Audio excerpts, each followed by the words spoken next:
scientific knowledge. I can tell you the volume of this space, and you would agree or disagree with me based on something that is easy to verify. That's scientific knowledge that we can call correct or incorrect. Now, the existence of God, for example, we cannot demonstrate that. You either accept it or not. There is no method to tell you you're wrong or you're right in that particular area. So ethics has to do with values, the things that you believe in, the things that you cherish, the things that you condemn. Those are values. And that is what defines the world of ethics. When we talk about ethical use of data, we're truly talking about what values do we have in a given community where the data exercise is taking place, and is the use of the data aligned with those values? If it is aligned with those values, we call that ethical use of data. And if it is not aligned with the values, it's an unethical use of data. And it's not only for data, it goes for anything that you do. In biomedical research, for example, there are plenty of examples of unethical research. Have you heard of any example of unethical research? The Belmont report, yes.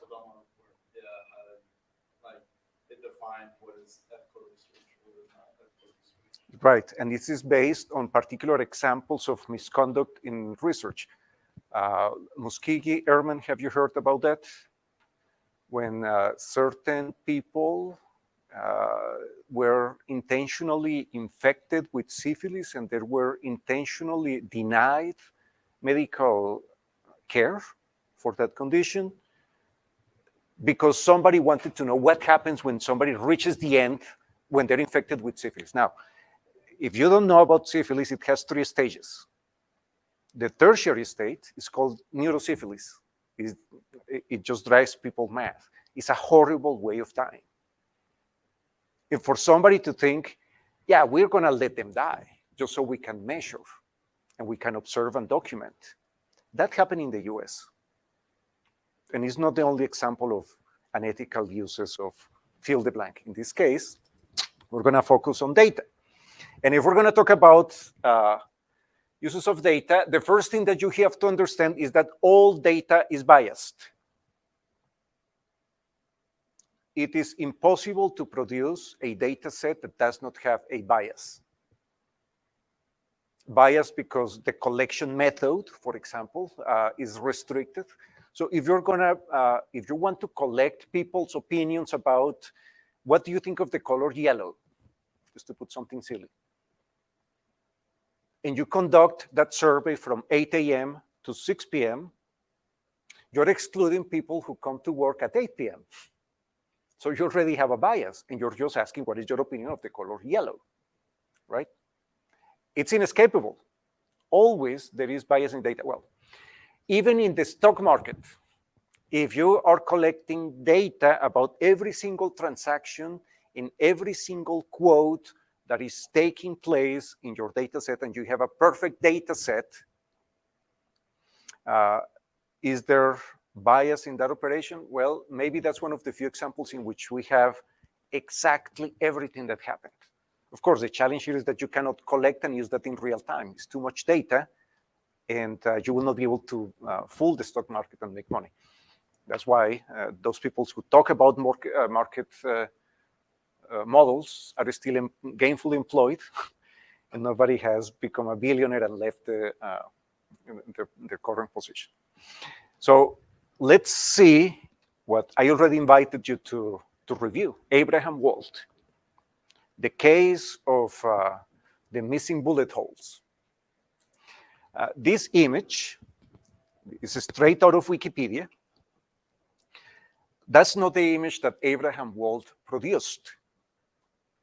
This is the reconstruction that somebody made of what Abraham Wald reported. But the report, not from Abraham Wald, but the people who took his data and acted on the data, is that indeed it made a difference.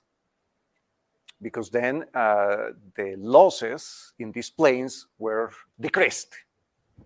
We have less losses. So attention, important message. If you take something out of this session, let it be the next two things. The first, sometimes the most valuable information is in the data gap. It's the things that you're not measuring. That could be the most important thing. And second, the most important phenomenon, what is driving what truly is happening, could be what you are not seeing. Go ahead. Is this data here compared to the same as survivorship bias? Survivorship bias is the theoretical framework developed around these sort of events. Yes, that is correct. That those who survive are the ones that are biasing the entire measure of what you're doing. Absolutely right.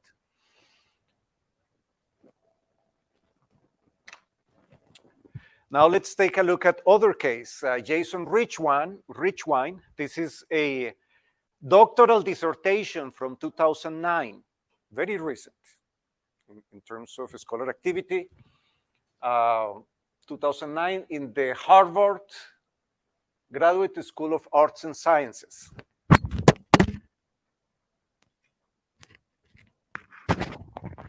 The dissertation is titled IQ and Immigration Policy, and let's read the abstract.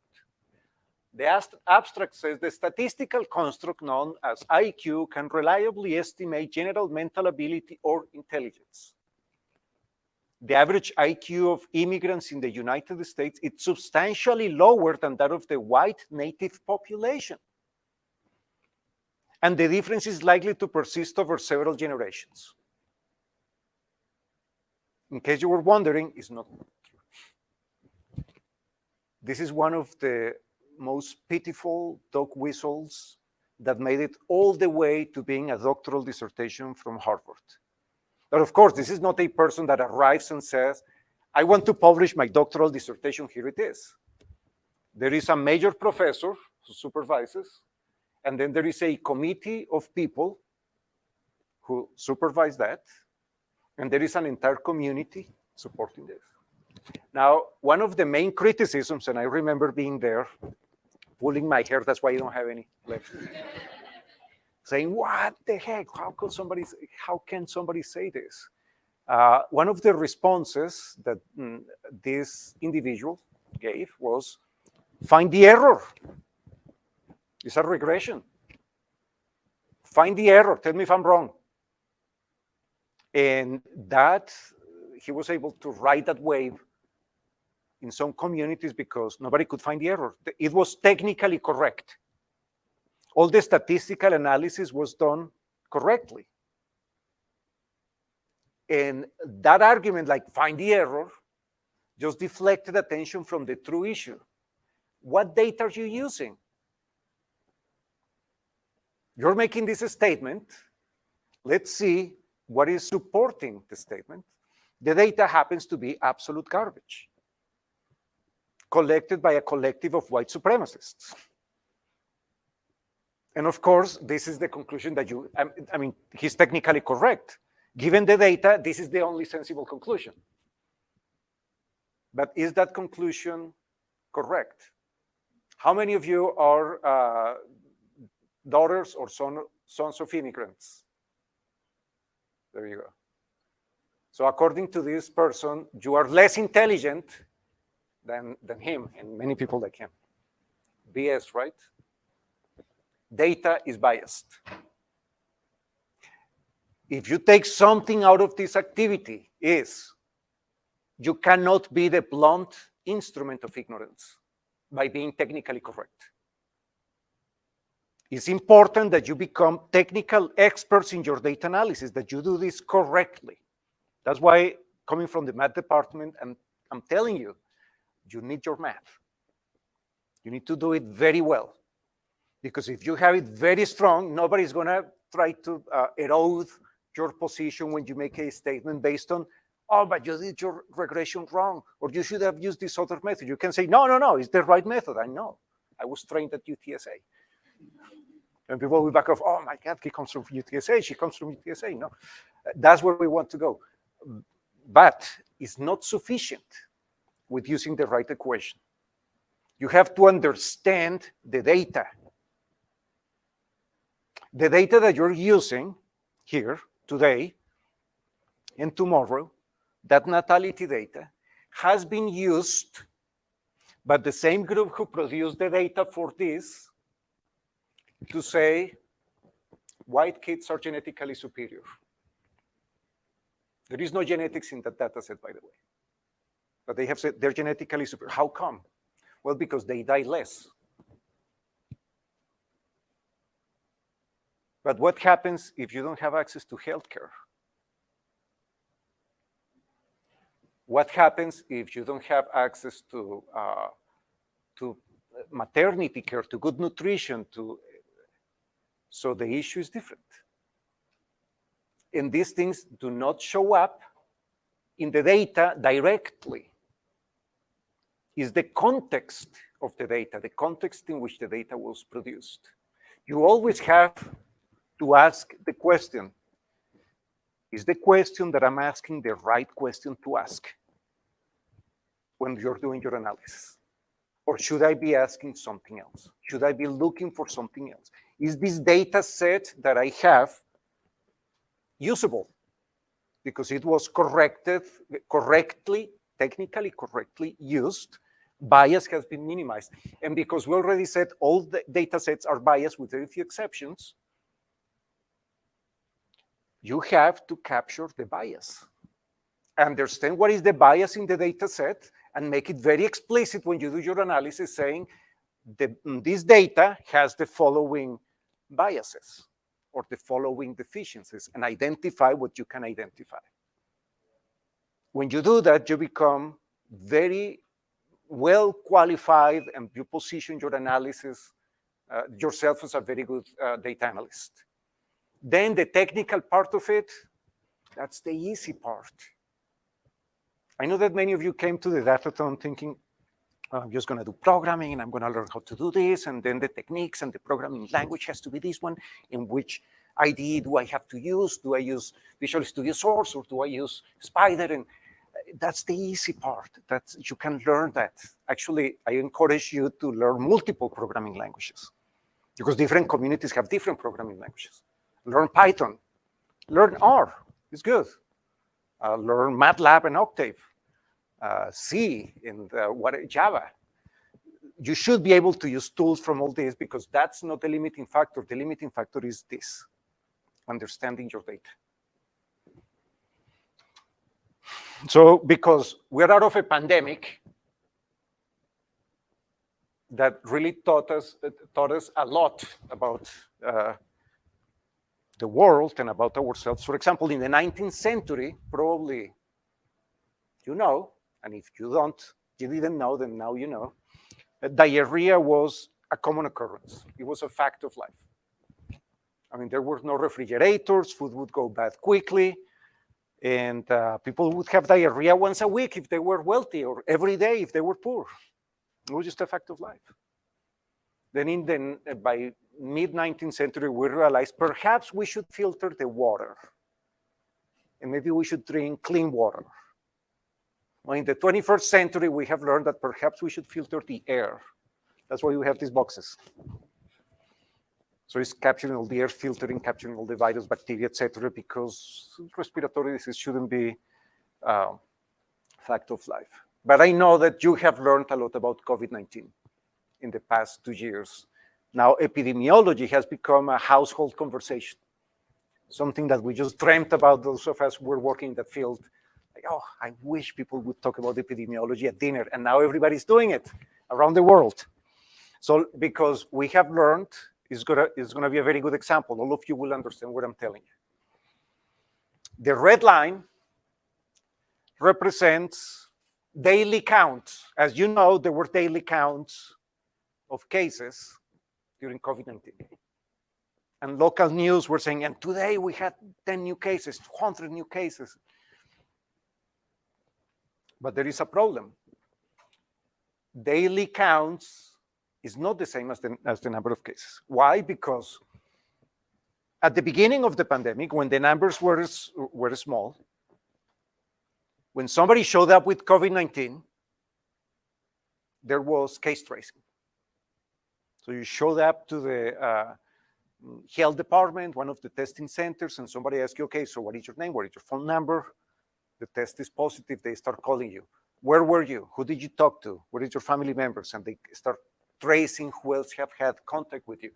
When the number of cases grew too much, it was impossible to do that. But the gold standard is case tracing. Because there is case tracing, as the days pass, health officials, health authorities realized that there were more cases the previous day, only that we couldn't observe them.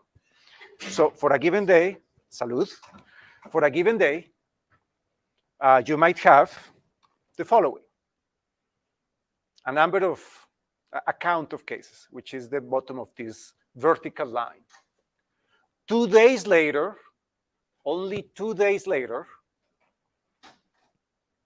due to case tracing, the number of cases in the previous days is correct. That's what the upper line signifies. This is the number of cases reported here. And you see that all these curves kind of flatten at the end, right? They flatten the day they were reported. But how bad is this? Just 2 days later, we realized we had 65% more cases than what we thought 2 days ago. It's quite dramatic, right? So it does not matter that whoever collects the data is a government agency, has authority, has knowledge, has resources. As we mentioned, all data is biased. And if you can understand the bias, then you will be able to do a better analysis. In this case, because it was possible to understand mechanically all the bias, it was possible to introduce a correction. Now, I know, I have been doing this long enough, that I know that when many students look at this, they see spaghetti. It's like, what are these equations? These are ordinary differential equations. It's not too difficult. It's truly very simple to use. Might seem like it's not, just because, oh my God, it's a derivative and an equation. How do I do that? Well, you get trained to do it, and then you realize this is trivial. It's like the quadratic equation. How many of you know how to solve the quadratic equation? Yeah, that's what I thought. And those of you who think that you don't know how to solve it, I guarantee you know how to solve it. You just might not remember the name, but everybody knows how to solve that today if you got a high school diploma. Now, what this is showing you is that the black line is the line when there is a data correction, an estimation based on what we couldn't see before.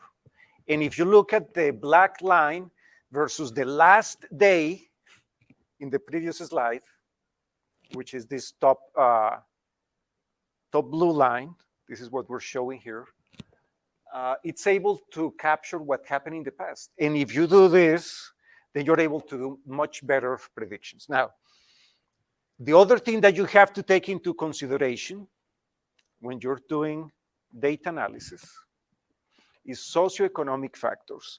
And this is where ethics become very important. In the previous slide, it was just the technical knowledge. But what I mentioned before, what is ethics? Is when you do, or ethical data analysis, when the data analysis that you conduct and the conclusions you draw from your data are aligned with the values that you cherish. We as a society cherish some values. Okay, some of you, tell me, what values do we cherish as a society? Go for it. Who wants to say something? Tradition. So that's a good value. Yes. What else? Honesty. That's good. Integrity. That's good. The U.S. society. What values does the U.S. society have? That's a very good one. Freedom. Absolutely. So yes, go ahead. Responsibility, absolutely. Liberty and justice for all, right? So we believe in that. So if we end up in a data analysis that produces injustice for a few or injustice for many, it's not aligned with the values, right? And that would be an unethical use of data. It becomes a little bit murky when you deal with socioeconomic data. This is out of a data agreement with the Bexar County Health Department. And we were able to measure every individual case and measure something like here, close contact in Hispanic Latino households. The close contact contagion of COVID-19 was substantially higher than the non-Hispanic households. What do you think that is the case? Large families and also families live with each other or they have like family gatherings, so that's why it has substantially larger cases. Excellent. That is exactly the reason. What other community in the US has this type of social dynamics when there are gatherings, cookouts, and etc.? The African American community, right? What communities were most affected by COVID-19? Hispanics and African Americans, right? So the same group that produced the thing by Richmond came out saying these are genetic differences. Genetic differences, and that's why there are good genes. And if you have those good genes, I mean, I swear to you, I'm telling you a true story. I come to my neighbor, who is first generation German American, and we were talking about COVID-19, and he tells me, my aunt is coming from Germany next week. This was the middle of the pandemic when the cases were going through the roof, and I said, whoa, dude, she's coming in a plane? I mean, this is kind of risky, because I know the lady was over 80. I said, don't worry, she has good genes. I said, but what do you mean by that? Always ask, what do you mean by that? When you ask that question, people tend to stop and think. They never take those off-the-cuff comments and let them fly. And the reason you shouldn't do that is because they become the narrative. And then you let that narrative fly and set. So to get a good description, we had to sign a data use agreement with the county. A data use agreement because it implies accessing the records of individuals had to be very carefully crafted. So lawyers from the university and lawyers from the county had to come together and craft the agreement and make sure that an undergraduate student who has not had training in biomedical research or ethical use of data would go and access the data and start looking, oh, where does this person live? Or, oh, she looks cute, or he looks cute. What is the address? No, that would be quite unethical. So, but to guarantee that this would never happen, we had to set up an agreement. So the ethical use of data means that you understand what are the values of the community in which you're doing your analysis. In this case, we're talking about public trust. We're talking about the society at large. But there are smaller groups. Sometimes you do data analysis for, you name it, a business, a specific group. You need to understand whether you're aligning yourself, your analysis with the group, and whether that group is aligned at large with society. You need to be able to answer the question. I'm not telling you do it or not do it. It's your choice. But you have to be aware. Ignorance is not an option. Ignorance is abject and leads to very poor decisions. So let's talk about disinformation and something that is related to ignorance. Disinformation, you have heard about disinformation a lot, is the intentional propagation of falsehoods. It's very interesting that in 1923, the Soviet Union had an office of disinformation.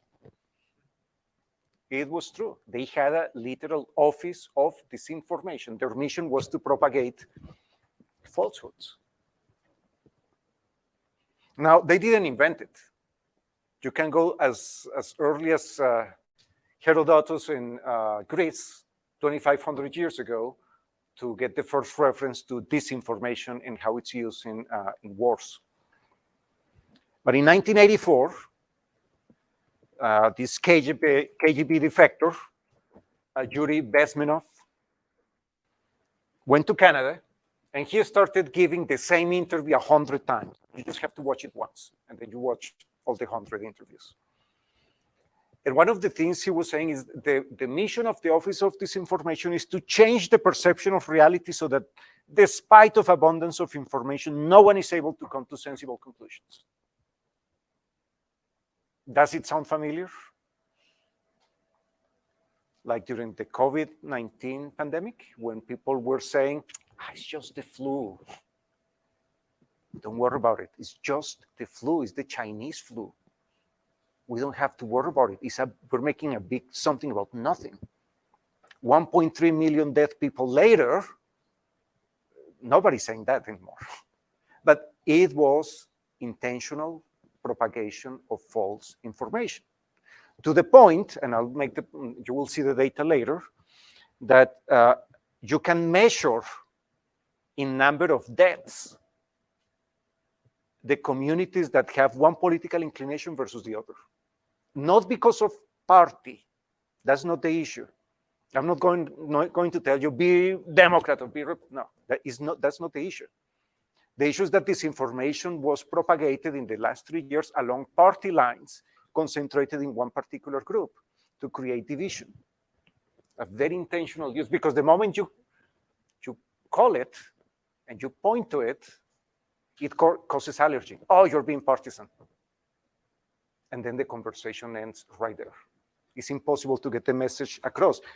So despite of abundance of information, nobody could reach sensible conclusions. So Bezmenov made these comments that are aligned with what we already knew about the Office of Disinformation. And then he made a bunch of comments about the politics of 1984 that 40 years later, you look back and say, this guy was lost. He didn't know what he was talking about. But let's see how this information works. This is important, guys, because the moment you start consuming data from public sources, could be social networks or any source of information, you will start observing something like this. Let's say Facebook, the largest cesspool in the planet. August 2019, August 29, 2017. I mean, I have a collection of hundreds, actually thousands of these posts that I was collecting when I was studying quantitatively this information. So this person, Milena Veljanovska, took a screenshot of CNN, so it looks legit, it's CNN, post something, and then post a headline that is not what CNN was saying, it's just a different headline. And let's see, where is it sending you? If you click on the image or click on the title, it's sending you to this usadaynews.com. Now you go and see who owns that domain. So you do a whois search. And that domain was anonymous. So somebody paid so that the information of the person was not visible in public records. It was created 6 weeks before. And actually, I have been tracking this. I went back today, earlier this morning, and checked. Let's see who owns this today. Today, it's in China. Is it directly linked to the Chinese government? Not that you can see, but very likely, yes. This domain was hidden, then it was dropped, and then it was picked up again. In a number of domains like this have been picked up the same way. But this is what happened. The person made the comment, and every single comment in response to that original comment were American people. Let's take a look. Where is this lady located, which Milena Veljanovska seems to be a real person. She lives in Kumanovo. Where is Kumanovo? Macedonia, north of Greece. It's a big city in Macedonia. And many of the posts of this nature were coming straight out of Macedonia. There was a troll farm. There was another troll farm in Ghana. And they were just pumping this. And around the world, there have been a number of troll farms. When somebody goes and just tells college kids, hey, I'm going to give you 2 cents for every click. So he said, really? I'm going to post something that really makes people click. And what glues people to screens? Outrage. You guarantee an audience with that. So our society has been receiving all this influx of poison, has been consumed, amplified, and just more examples of the same, and it just keeps going and keeps going, to the point that Facebook, they said, okay, no, disinformation, we have a problem. We truly have a problem. Let's stop it. So they stopped. They created this initiative. Let's remove bad actors from Facebook. Let's see who they removed. They removed Black Elevation, somebody who was being very activist in saying, well, maybe Black people should be proud of whatever. So then Facebook said, no, we're going to remove them. Let's say, who else did they remove? They removed Aztlan warriors, somebody who's saying, maybe we should be proud of being Native Americans. So Facebook itself, when I tell you it's the largest cesspool in the planet, I truly mean it. If you're using Facebook, stop using that garbage. It's rotten to the core. Rotten to the core. And it's propagating poison in our society. Okay, the last one is somebody complaining about Christopher Columbus saying Christian terrorism. How many of you are Christian? Well, you don't have to answer that. You don't have to answer that. The point is, I'm not going to defend that. But every time that I see a statue of Christopher Columbus, I want to grab a hammer and... Because how many of you have read in your history books that the guy used to cut the limbs of people who showed up once a week without 2 ounces of gold in the Taino population in the island of Hispaniola, to the point that they exterminated the Taino people. So anyway, let's keep going. Values. What do you value? That's the question that you have to answer yourselves. If you're going to use any tool to measure these sort of things, use Twitter. Just because Twitter gives you access to all information for free, you just have to submit a research project, and then you can do a statistical analysis and actually a factual measure of what is happening there. Let's jump to this. Political affiliation creates a significant epidemiological outcome. Once you put the misinformation or disinformation that was amplified in Facebook plus other places, you end up with something that is measured in number of deaths. Now, as data analysts, what is our job here? Data can be used to advance destructive agendas, or you can be a builder. You can improve the world with data. There is a challenge, however. And the challenge is this. The problem is not disinformation, and the solution is not data.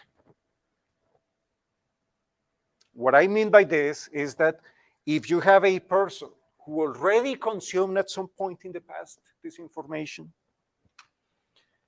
maybe they have wrapped their identities around some narrative of reality.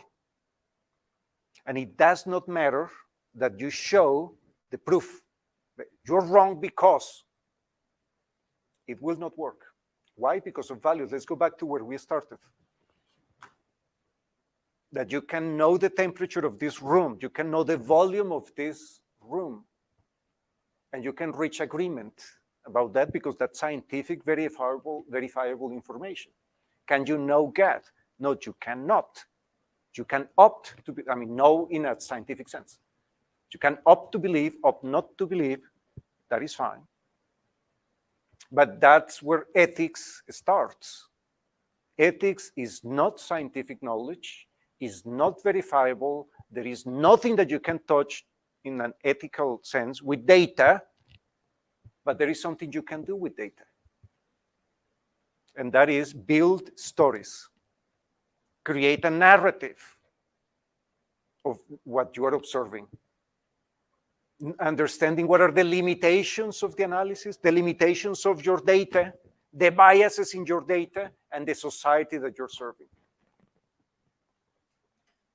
That's the only way you can change the world with data. Just showing as a white supremacist a table of IQs telling, look, you're wrong. Look at this. You don't change those hearts. You don't change that. You need to tell a story. So you need to be storytellers,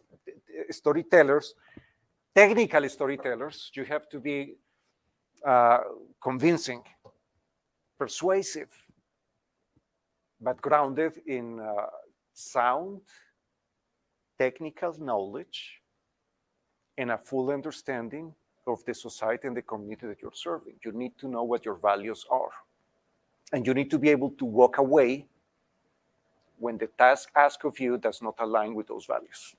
But you need clarity first about what is that. Yes. So you can correct me if I'm wrong, but are you saying that the responsibility of verifying and having these ethics lies more on the user than, let's say, for rather a big corporation? Because I guess with the new age of information, of course, comes a lot of disinformation. Of course, big corporations like Twitter and Facebook form their own biases, and that's why they deal with these. So are you saying that it's more on the user to... No, what I'm saying is, as data analysts, let's say you're working for Twitter or for Facebook, and your task would produce some knowledge to develop a product based on statistical analysis of data and so on. You have the power as a data analyst to shape the narrative or to inform those who will shape the narrative. We cannot let it to users with the presumption people are smart. They will figure it out. They don't. We have enough evidence to show that when you feed people garbage repeatedly, a number of those people, a subset of that community, consumes it. And then they form their identity around it. Look what is happening with, I don't want to offend anybody with political beliefs, but QAnon. QAnon is absolute and abject garbage. Somebody telling you there are lizards coming from the center of the earth and they have taken over government and they're drinking the blood of babies, like that's out there. Some people believe it. And they have wrapped their identities around that, and they will defend it. They will take a gun and shoot you in the face if you antagonize them. There's nothing you can do as a data analyst to change that. So you need to be aware that this is important. This is part of what you will do. You will find it in multiple ways, depending on what communities you frequent or you work for or you develop something for. This will take a very open or covert force. Is something that will be lurking under the surface, and you need to be able to see it. One of the superpowers that you develop as you do this, and that's one of my superpowers, is that I can see through BS. I mean, through it like Superman, X-rays. You need to be able to do that. I don't know if that addresses your question, but that's the closest I can come. Yes. So because all data sets are biased, would you say, okay, so we have to pick a data set, like you said, that matches our values, and I'm just kind of confused how, like, Like if it's difficult to find like a perfect data to like Yes. that. So wait, let me stop you there and let me help you come out of that loop. You don't pick the data sets many times. Look today, I just gave you a data set. When you go to work for somebody, could be a government agency, could be a big company. When you create your own business, today at 9, we will talk about can you create your own business for data analysis. If you create your own business, you work with the data that is available. You might be able to pick one data source or the other. What I'm begging you to do is be aware of the pitfalls of the analysis that you might be doing and the biases that are present in the data.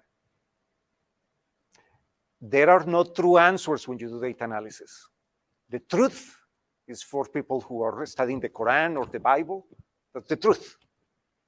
You can have correct answers as data analysts, and a correct answer is an answer that follows a reproducible methodology and reaches a conclusion based on what you understand of the data in that moment, including biases and the peculiarities of analysis. When we talk about data analysis, many people think, oh, there is a method to solve this problem. It's like there is this cosmic map, gigantic, that tells you this is what you have to do, and that's the analysis that you do. It's not like that, as you will find with these 2 days. This exercise, I love the experience of developing this. That has been a 10-year development. This didn't come overnight. It's designed so that there is a very large number of approaches to solve this problem. And all of those approaches are correct. Tomorrow, I would love to see what are the final approaches and start comparing.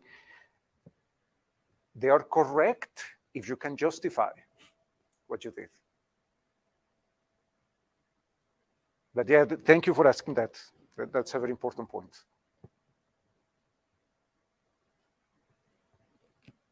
Okay.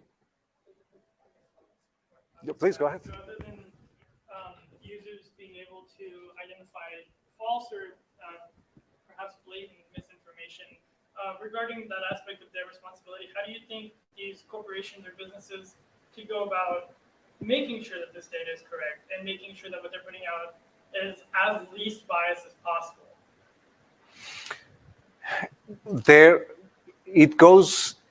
It comes down to the values that the community is embracing.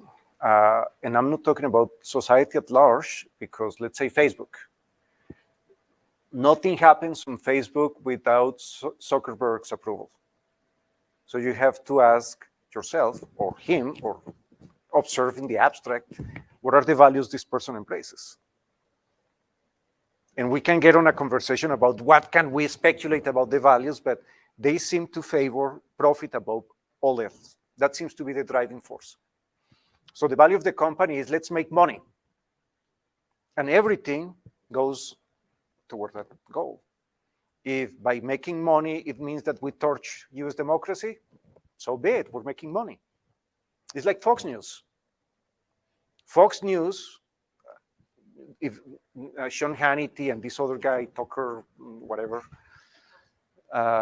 they have come out saying, oh, but people can tell when there is cable news, when there is an opinion versus news. No, people cannot. They take those face values and accept them as facts. In some stuff that is openly wrong, blatantly wrong, but that's the value that they have. Fox News has one mission: to make money for shareholders. It's a publicly traded company. That's what they do. How do they do it? They sell commercials. That's their business model. In case you were wondering, that's what they do. They sell commercials. And how do they keep people glued so that they can be bombarded with commercials? What keeps people glued to the screen? Outrage. And that's what they're doing. Now, does it serve the rest of society? Some people argue yes, because we're making money. And then if we get billionaires, they spend money, and then people sweeping the floor get a salary. That's the trickle-down economics. So do you think that they're trying to, I guess, tailor towards a larger audience to kind of feed them what they want to hear so that they can confirm their bias? You know, because I know that people traditionally, if they have a bias already or something, are more than likely to side with information, even if it may be incorrect, just because it aligns with their view. I think that that's a very good interpretation, but having said that, it's an interpretation, and you will have competing narratives around that interpretation. So there is no truth. There is no ultimate answer. There is nothing that I can tell you, look, they're wrong because somebody's going to tell me, oh, no, you are wrong. I'm right because, and there is a never-ending fight because there is nothing objective that you can put on the table to end that conversation. It becomes a competition of values, of worldviews. Look, there is something called the Kansas experiment. Look it up. There are competing narratives in the US and around the world. And talking about this is difficult. And I apologize, I don't want to offend anybody's political inclinations. I'm doing data. And because I'm doing data, I look at this from the point of view of macroeconomics, data. I have a huge data set of the US, huge. We have several census with census tract data, millions and millions and millions and millions of records. I know the number of churches in every zip code, the number of retail businesses, how many employees there are, what is the average salary, to build a map of what we can measure. So I don't make any of these comments with the intention of berating a particular party or the other. It's just from the point of view of data. We have huge problems in the US because of these narratives that are not supported by evidence. And you have heard them. The one that inflames me the most is trickle-down economics. Trickle-down economics means you need wealthy people, but truly wealthy because they spend money.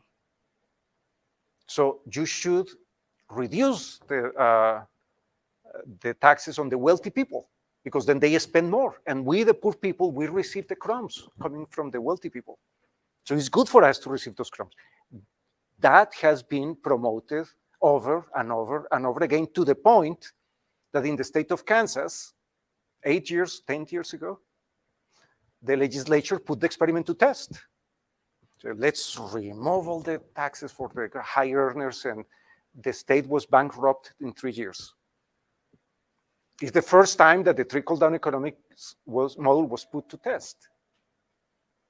And then you would think evidence was collected. We have data. It has changed the narrative. It didn't erode it one iota. That narrative is still going strong. Narratives are very important when you do data. You don't convince people only with evidence. You have to understand what are the values of the people feeding you information, of the people who are asking you to do a data analysis, of yourself when you're a business owner, a mega corporation. And then you think back, UTSA really changed my life. I'm going to give them $100 million for a new building for the math department. I'll be here waiting for that. That's the only thing that we can do. That's as far as we can go. Everything else is interpretation, and you have to be aware there are competing versions of reality always. Our job is be on the clean side, be objective, and be willing to change your stances. If evidence comes and tell you you were wrong before, factually wrong, then you should be able to say, oh yeah, okay, let me correct course and do something else.